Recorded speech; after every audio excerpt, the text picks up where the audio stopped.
நாம் இன்னைக்கு அறிமுக இயக்குனர் ஜேவி புரூட்டோ எழுதி இயக்கி இருக்கிற நிறம் மாறும் உலகில் அப்படின்ற தமிழ் படத்தோட ரிவ்யூ பார்க்க போகிறோம். இந்த படத்தோட ட்ரெய்லர் பார்த்துருந்தேன். நட்டியோட வாய்ஸ் ஓவராக இருக்கட்டும், அந்த படத்தில் வந்து விஷுவல்ஸாக இருக்கட்டும், எல்லாமே கவிதை மாதிரி இருந்துச்சு. அம்மா பையன் அவங்க வாழ்கிற சொசைட்டி இதெல்லாம் வச்சு ஒரு கதை பண்ணியிருந்துருக்கிறாங்க. அது எனக்கு கதை களமாக ரொம்ப வித்தியாசமாக இருந்துச்சு. தேட்டரில் போய் பார்க்கலாம் அப்படின்னு முடிவு பண்ணேன் நான். இந்த படம் எப்படி இருந்தது, தேட்டரில் பார்த்த எக்ஸ்பீரியன்ஸ் எப்படி இருந்தது அப்படின்றத பற்றிலாம் நம்ம இன்றைக்கி ரிவ்யூவில் பார்க்கலாம். நம்ம சேனலுக்கு தான் முதல்ல வரீங்கனாக்கா மறந்துடாமல் சப்ஸ்கிரைப் பண்ணுங்கள். இந்த படம் வந்து ஒரு 8 தேட்டர்கிட்ட ஓடிட்டு இருந்தது. ஒரு சின்ன பட்ஜெட் படம் தான். ஸோ அதனால் வந்து 8 தேட்டரில் தான் ஓடும் அப்படின்னு எதிர்பார்த்துருந்தேன். சரின்னு சொல்லிட்டு ஒரு திங்கக்கிழமை ஓஎம்ஆர் ரோட்டில் இருக்கிற ஒரு தேட்டருக்கு போயிருந்தேன். தேட்டரில் போயிட்டு ஒரு 1/2 மணி நேரத்துக்கு முன்னாடியே போயிட்டேன். நான் டிக்கெட் கேட்டேன். அவன் வந்து படத்தை தூக்கிட்டோம் அப்படின்னானுங்க. என்னடா சொல்கிறீங்க அப்படின்னு கேட்டால், இல்லை டிக்கெட்லாம் சேல் ஆகலை, அதனால் நாங்கள் படம் வந்து ஷோ போடல அப்படின்னானுங்க. நாளைக்கு பார்த்தேன் அதே தேட்டரில், நாளைக்கு ஷோ இருந்துச்சு. சரிடா இன்றைக்கி புக் பண்ணிடலாம், எனக்கு ஒரு டிக்கெட் கொடு அப்படின்னு கேட்டேன். அவன் ஏதோ ட்ரை பண்ணான். சார் டிக்கெட் புக் ஆக மாட்டேங்குது அப்படின்னா. அப்புறம் அவனே போய் மேனேஜர்கிட்ட போய் பேசினா போல தருது. போயிட்டு வந்து திருப்பி கீழே வந்தான். இல்லை சார் அந்த படத்துக்கு டிக்கெட் கொடுக்க முடியாது அப்படின்னா. என்னடா அப்போனா நாளைக்கும் படம் போட மாட்டிங்களா அப்படின்னு கேட்டேன். அவன் சிரிச்சுட்டே அப்படியே திரும்பி போயிட்டான். அவன் சரி இவனுக்கு வந்து கதைக்காக மாட்டானுங்க அப்படின்னு சொல்லிட்டு அடுத்த நாள் வந்து நான் ஈசிஆரில் இருக்கிற ஒரு பிரபல நடிகரோட தேட்டருக்கு போயிருந்தேன். அந்த தேட்டர் சரி, நான் எனக்கு என்ன நினைப்பேனாக்கா, சரி ஒரு நடிகரே வந்து எக்ஸிபிஷனிஸ்ட்டாக இருக்கிறப்போ அவங்களுக்கு இந்த பிரச்சனைலாம் புரியும், அதனால் படம் வந்து போடுவாங்க அப்படின்னு சொல்லிட்டு நான் படம் பார்க்க தேட்டருக்கு போயிருந்தேன். 2 படம் பார்க்கலாம் அப்படின்னு சொல்லிட்டு நான் போயிருந்தேன். நான் டிக்கெட் கேட்டேன். அவனுக்கு வந்து சார் இல்லை நாங்கள் ஷோவை தூக்கிட்டோம் அப்படின்னானுங்க. என்னடா கதை அப்படின்னு கேட்டேன். ஆமாம் இனஃப் டிக்கெட் எங்களுக்கு செல் ஆகலை அப்படின்னானுங்க. எனக்கு பின்னாடி ஒரு கும்பல் இருந்துச்சு. அவங்களும் டிக்கெட் வாங்கிறது தான் வந்திருந்தானுங்க. நான் இங்கே ஒருத்தர் இருக்கிறேன், பின்னாடி ஒரு கும்பல் இருக்குது, இன்னும் ஒரு 1/2 மணி நேரம் இருக்குது, நீ இப்போயே வந்து ஏன் டிக்கெட்டை வந்து படத்தை தூக்குற அப்படின்னு கேட்டேன். சரி நான் போய் மேனேஜர்கிட்ட கேட்குறேன் அப்படின்னு சொல்லிட்டு போனவன் 10 நிமிஷமாக ஆளே காணோம்.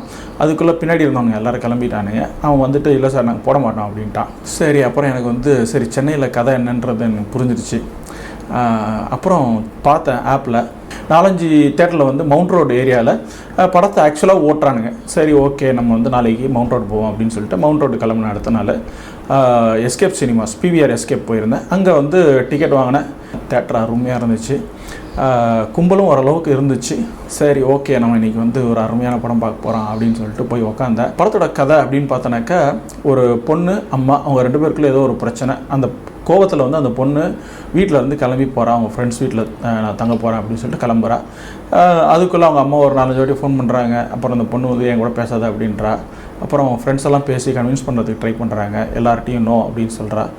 இதெல்லாத்தையும் வந்து ஒரு டிடிஆர் வந்து ஒட்டு கேட்டுகிட்டே இருக்கிறாரு. இந்த டிடிஆர் ரோலில் வந்து யோகி பாபு நடிச்சிருக்கிறாரு. அவர் வந்து ஒட்டு கேட்கறது மட்டும் இல்லாமல் கருத்து கந்தசாமியை மாதிரி கருத்தும் சொல்கிறாரு. கருத்து மட்டும் இல்லை கதை கூட சொல்கிறாரு. அவர் அம்மா பசங்க அப்படின்ற பிரச்சனை வந்து நான் நிறைய கேள்விப்பட்டிருக்கேன் அப்படின்னு சொல்லிட்டு அவர் கதையிலேருந்து ஒரு 4 கதையை அவுத்து விட்றாரு. இந்த கதையெல்லாம் கேட்டதுக்கப்புறம் அந்த பொண்ணு மனசு மாதிரி அவங்க அம்மா கூட போய் இருந்துச்சா அப்படின்றதான் கதை. இது வந்து ஒரு ஆந்தாலஜி மாதிரி பண்ணியிருந்துருக்கிறாங்க. ஒரு 4மே வித்தியாசமான கதை. ஸோ ஓவராலாக பார்க்குறப்போ ஒரு அம்மா பையன் இல்லை பொண்ணு அந்த ரிலேஷனை வந்து ஒரு 4 டிஃப்ரெண்ட் பர்ஸ்பெக்டிவில் சொல்ல ட்ரை பண்ணியிருந்திருக்காங்க. ஒரு அருமையான கதை. ஆனால் இதில் எங்கே பிரச்சனை ஸ்டார்ட் ஆகுது அப்படின்னா, திரைக்கதை அமைத்த விதம் அப்படின்னு நினைக்கிறேன். புரூட்டோ வந்து ஒரு டிவி சீரியல் டைரக்டராக இருந்திருப்பார்னு நினைக்கிறேன்.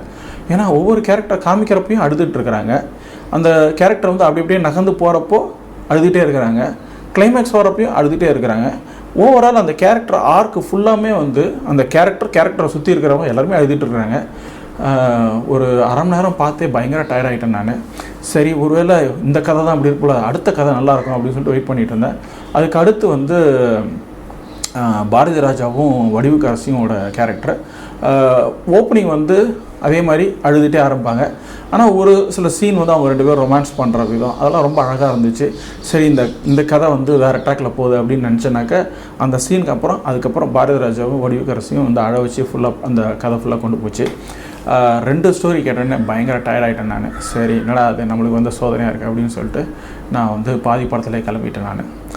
இந்த படத்தில் நான் பிரச்சனைன்னு பார்த்தது, இவங்க திரைக்கதை அமைத்த விதம் அப்படின்னு நினைக்கிறேன். இந்த திரைக்கதை நம்மளை வந்து அந்த கேரக்டரோட பிரச்சனை அந்த உலகத்துக்குள்ளே ஃபஸ்ட்டு கொண்டு போகணும்.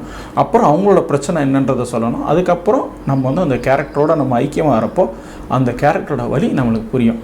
இது வந்து ஸ்க்ரீன் பிளேயில் ஒரு பேசிக்கான ஒரு ஐடியா. ஆனால் இதையே அவங்க ஃபாலோ பண்ணாமல் நம்மளுக்கு அவங்களோட பிரச்சனை என்ன அப்படின்றத சொல்லாமல் எடுத்த உடனே அவங்க வழியை மட்டும் காமிச்சு அழுதுட்டுருக்குறாங்க. அது வந்து எப்படின்னாக்கா நம்மளுக்கு வந்து அப்படியே நம்ம பால் வேகமாக வந்துச்சுன்னா அப்படி பட்டு அப்படி பறந்தோம் தெரியுமா, அந்த மாதிரி தான் இருந்துச்சு. நம்ம அந்த கேரக்டரோட நம்ம எமோஷ்னலாக ஐக்கியமாகிறதுக்கான வாய்ப்பே கொடுக்காம அந்த டேரக்டர் அடுத்தடுத்து கதையை வந்து பில்ட் பண்ணிகிட்டே போயிட்டு இருந்தார். அது ஒரு பெரிய ஏமாற்றமாக இருந்தது. இந்த படத்தோட சினிமாட்டோகிராஃபி ரொம்ப சூப்பராக இருந்துச்சு. 2 சினிமாட்டோகிராஃபர் ஒர்க் பண்ணியிருந்தாலும் அந்த எந்த இடத்துலையுமே வந்து அப்படி ஒரு 2 பேர் ஒர்க் பண்ணியிருக்காங்கன்ற ஒரு வித்தியாசமே தெரியாமல் அவ்வளோ அழகாக வந்து சினிமாட்டோகிராஃபி இருந்துச்சு. இப்படி ஒரு அருமையான சினிமாட்டோகிராஃபி, அப்புறம் ப்ரொடக்ஷன் வந்து அவங்க என்ன பண்ணணுமோ அந்த படத்துக்கு அது எல்லாத்தையுமே பண்ணியிருந்துருக்கிறாங்க. இப்படி ஒரு அருமையான வாய்ப்பு கிடச்சும் இந்த டைரக்டர் சரியாக பயன்படுத்திக்கலையே அப்படின்றப்போ எனக்கு வந்து பெரிய ஏமாற்றமாக இருந்துச்சு. இந்த படத்தில் மியூசிக் வந்து ரொம்ப ஆவரேஜாக தான் இருந்துச்சு. எல்லா கேரக்டர்ஸும் வந்து ரொம்ப ஆவரேஜாக தான் பர்ஃபார்ம் பண்ணியிருந்தாங்க. அதுக்கு காரணம் கேரக்டர்ஸ் இல்லை, ஸ்க்ரீன் பிளே அமைச்ச விதம் தான். எந்த ஒரு கேரக்டரையும் வந்து நம்மளுக்கு எலிவேட் பண்ணியே காமிக்கல டைரக்டர்.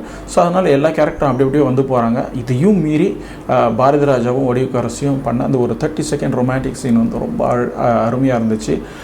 அதே மாதிரி ஆடுகளம் நிறைய வந்து பொண்ணையே வந்து கொலை பண்ணுறதுக்கு வந்து அந்த கும்பல் வந்து அவனை கூப்பிட்டு வர்ற இடம் வந்து ரொம்ப அப்படியே பதப்பதைக்க வச்சுது நம்மளை. அந்த 2 காட்சிகளை தவிர எந்த இடத்துலையுமே வந்து எனக்கு அந்த படம் வந்து எந்த விதமான இம்பேக்டையும் எனக்கு க்ரியேட் பண்ணல. ஒரு பெரிய ஏமாற்றமாக இருந்துச்சு எனக்கு. சரி அனிபால், இந்த படம் வந்து தேட்டரில் பார்க்குற அளவுக்கு ஒருத்தான படமா அப்படின்னு கேட்டிங்கனாக்கா, இந்த படத்தை வந்து ஒரு புது படம் டைரக்ட் பண்ணியிருக்கிறாரு. அவருக்கு வந்து அருமையான சினிமாட்டோகிராஃபர் வந்து அமைஞ்சிருந்துருக்கிறாங்க. ரொம்ப அழகான கேரக்டர்ஸ் பர்ஃபார்ம் பண்ணக்கூடிய ஆர்டிஸ்ட்டும் கிடச்சிருந்துருக்கிறாங்க. ப்ரொடியூசர் வந்து அவரோட சைடில் எல்லாத்தையும் அவர் பண்ணியிருந்துருக்கிறாரு. இவ்வளோ வாய்ப்புகள் இருந்தும் இந்த படத்தோட டைரக்டர் வந்து ஒரு அருமையான ஸ்க்ரீன் பிளே அமைக்காதனால இந்த படம் வந்து அந்தளவுக்கு பெருசாக வரலன்னு நினைக்கிறேன். தேட்டரில் பார்க்குற அளவுக்கு இது ஒருத்தான படம் கிடையாது. ஓடிடியில் நீங்கள் ஃபாஸ்ட் ஃபார்வர்ட் பண்ணி பார்க்கணுன்னா பார்த்துக்கலாம். இந்த ரிவ்யூ உங்களுக்கு பிடிச்சதுனாக்கா லைக் பண்ணுங்கள், ஷேர் பண்ணுங்கள், சப்ஸ்கிரைப் பண்ணுங்கள். இன்னொரு நாள் இன்னொரு வீடியோ சந்திப்போம். அது வரைக்கும்